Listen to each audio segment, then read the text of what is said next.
एक समय की बात है, किसी गांव में एक भिखारी रहता था। खाने की तलब में वो हर दिन घने जंगल को पार करके किसी न किसी के घर भिक्षा लेने जाया करता था। आज भी इसी तरह वो भिक्षा लेकर अपने घर की तरफ जा रहा था, लेकिन वो आज बहुत खुश था। उसने फटे हुए जूते भी पहने हुए थे। वो खुशी में गुनगुनाते हुए जंगल के रास्ते अपने घर लौट रहा था। उसी जंगल में एक राजा भी था, जो अपने हालात से बहुत दुखी था और महल से भागकर वहां आराम कर रहा था। तभी राजा की नजर उस भिखारी पर पड़ी। भिखारी को इतना खुश देखकर वो ये सोचने को मजबूर हो गया कि इस इंसान के पास कुछ नहीं है। फटे हुए कपड़े व पैरों में कटे फटे जूते होने के बावजूद भी ये कितना खुश है, और एक मैं हूं जो दिन रात एक करके अपनी प्रजा और परिवार वालों की सेवा करता हूं, लेकिन इसके बाद भी वो लोग खुश नहीं होते हैं। उन सभी को सिर्फ मेरी राजगद्दी चाहिए, और इसके लिए वे मुझे मरवाने का षड्यंत्र भी रच रहे हैं। दरअसल राजा ने एक दिन अपने महल में कुछ पहरेदारों को बात करते हुए सुन लिया था। वो आपस में बात कर रहे थे कि जैसे ही ये राजा मर जाएगा, उनकी आंखों का कांटा साफ हो जाएगा। वहीं राजा की पत्नी बहुत पहले ही उसे व राजमहल को छोड़कर जा चुकी थी। राजा को कोई पुत्र भी नहीं था। इस वजह से उसके पास अपना कोई उत्तराधिकारी भी नहीं था।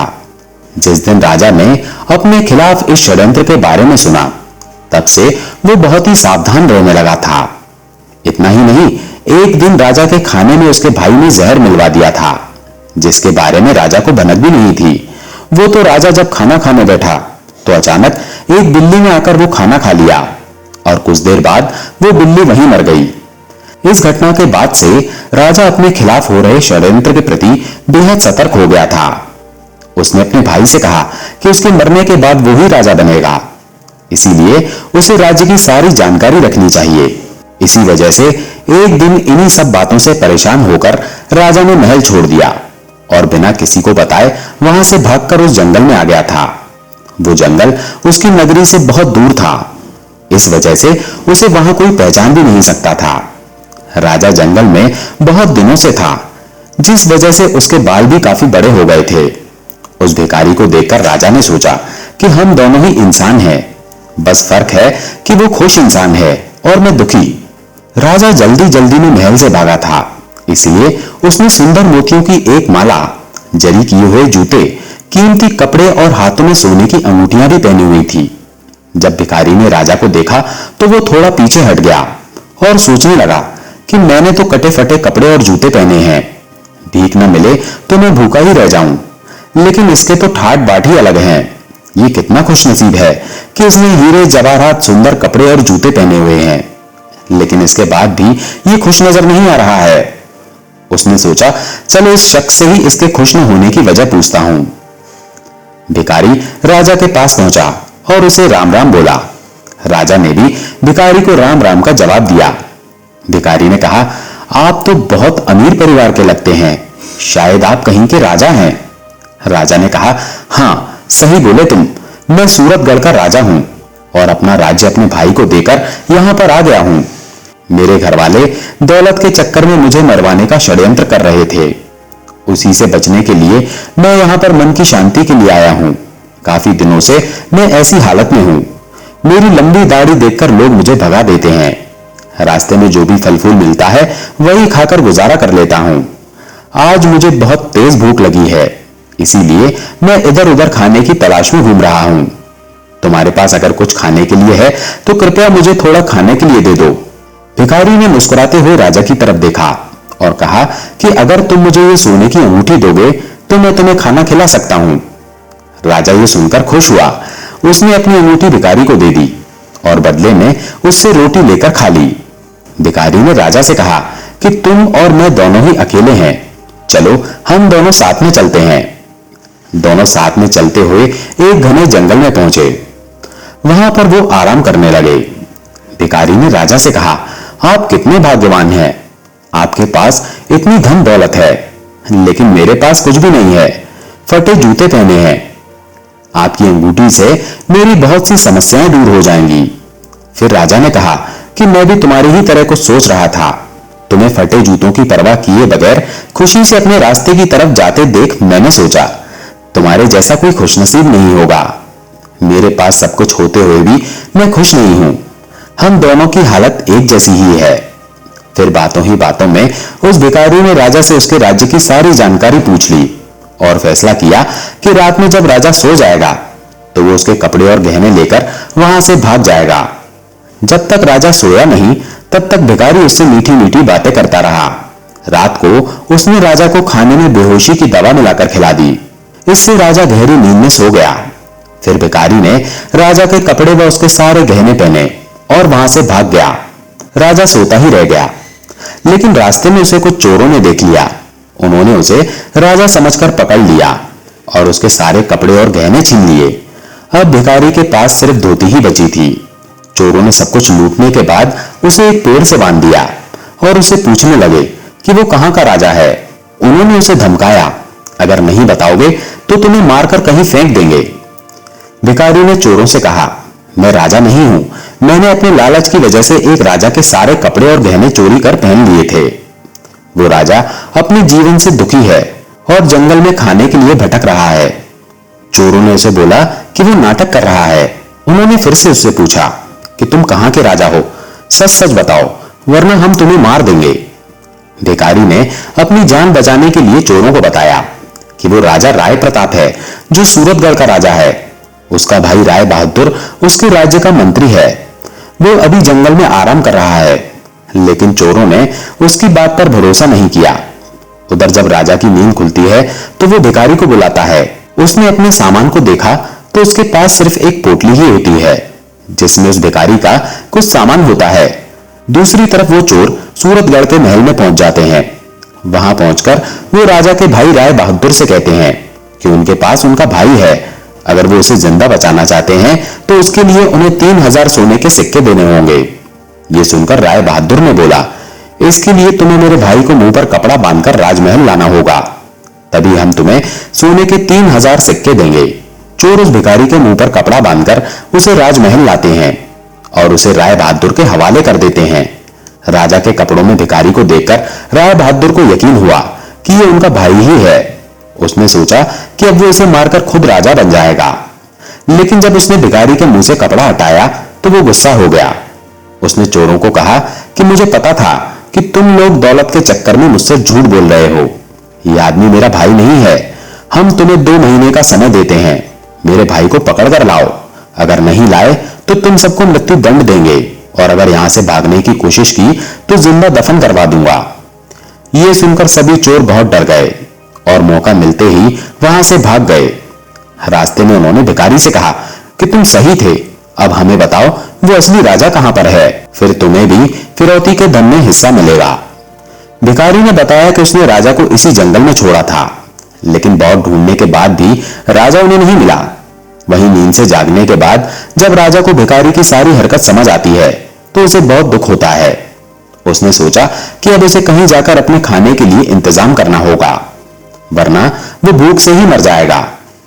कई दिनों तक राजा भूखा प्यासा ही चलता रहा और रूखा सूखा जो मिलता वही खा लेता।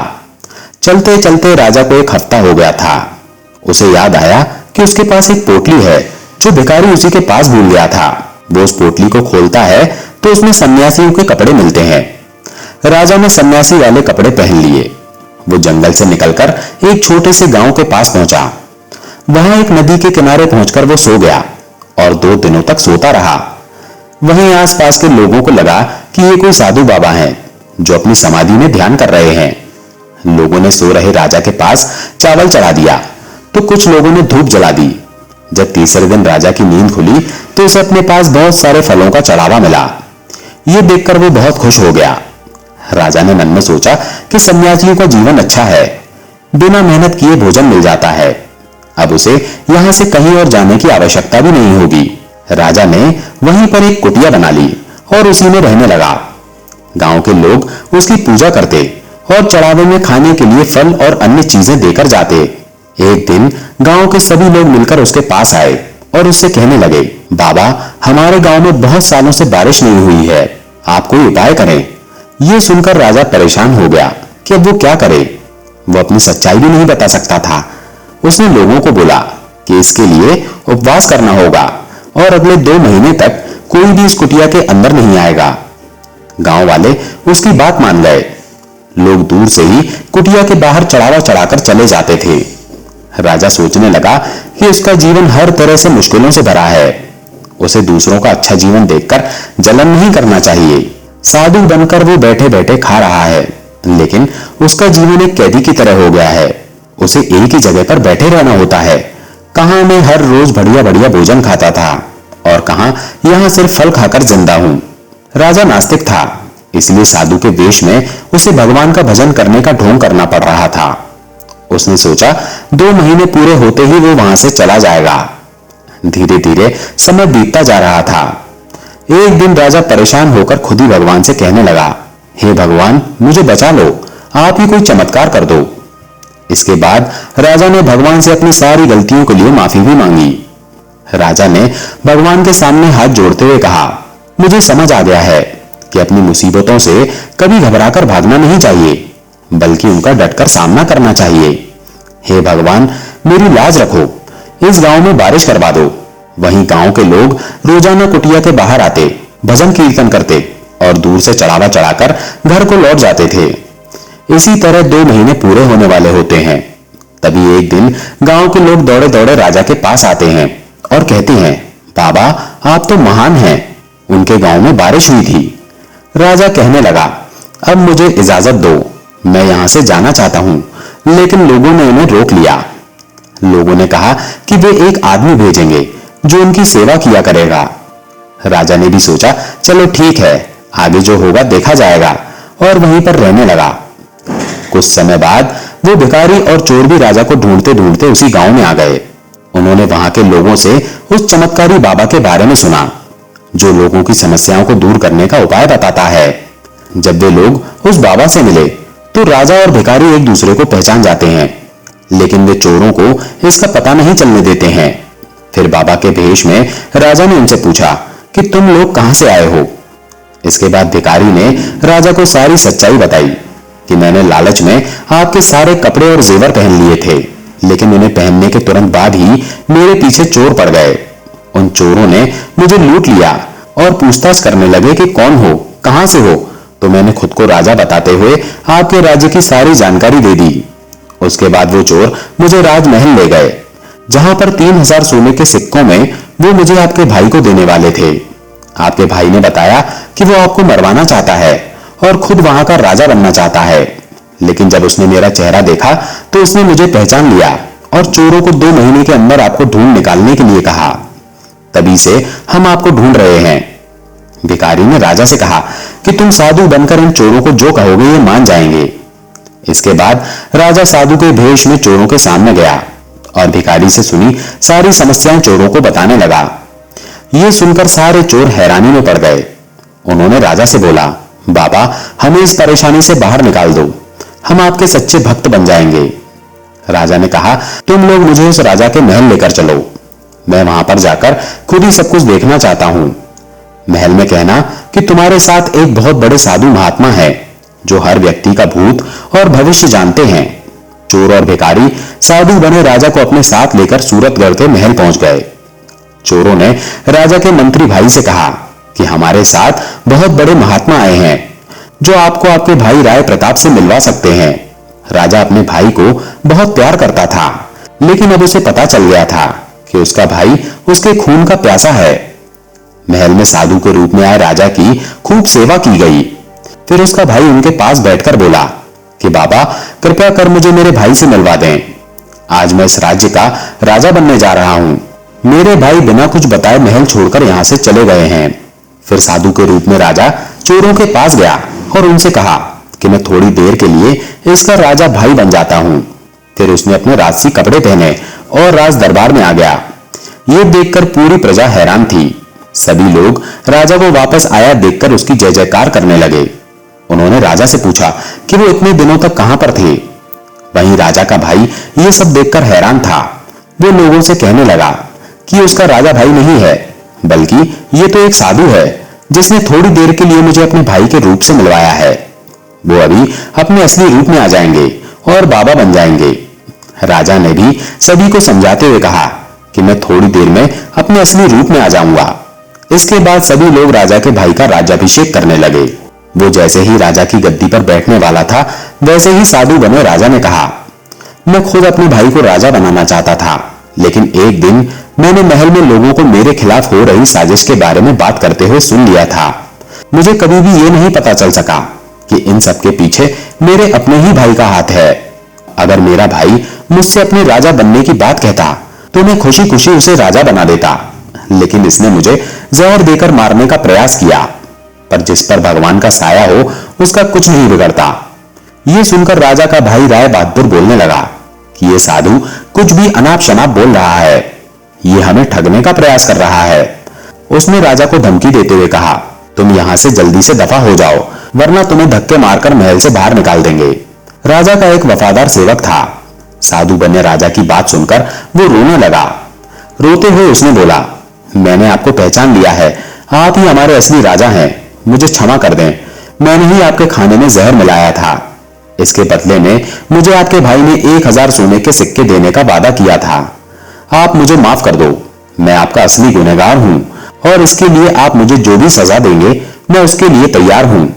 अब राजा के जीवन की सारी सच्चाई पूरी प्रजा को पता चल गई थी। सभी लोग राजा के मंत्री भाई को घृणा की नजरों से देख रहे थे। राजा ने अपने महल के मंत्रियों को आदेश दिया कि वो अपने महल से अपने भाई को बेदखल कर रहा है। उसे आज ही 1 साल के लिए राज्य छोड़कर जाना होगा। जब उसे अपनी गलती का एहसास हो जाएगा तो वो महल में वापस आकर मेरे साथ काम करने का अधिकारी बन सकेगा। एक बार फिर से राजा राय प्रताप को अपने राज्य की राजगद्दी मिल गई और वो फिर से अपनी प्रजा की सेवा करने लगे। राजा ने भिखारी को अपने महल का मंत्री बना दिया और चोरों को भी महल में माली का काम दे दिया। 1 साल बीतने के बाद राजा का भाई भी महल वापस आ गया था। उसे अपनी गलती का एहसास हो गया था। महल वापस आकर उसने अपने भाई से माफी मांगी और पूरे कर्तव्य से अपना काम करने का वचन दिया। राजा ने फिर से उसे महल में उसका स्थान वापस दे दिया। ये कहानी हमें ये शिक्षा देती है कि कभी लोभ के कारण दूसरों का बुरा नहीं करना चाहिए। हमेशा सत्य का मार्ग अपनाना चाहिए और पूरी निष्ठा से जीवन के प्रति अपनी जिम्मेदारियों को अपनाना चाहिए।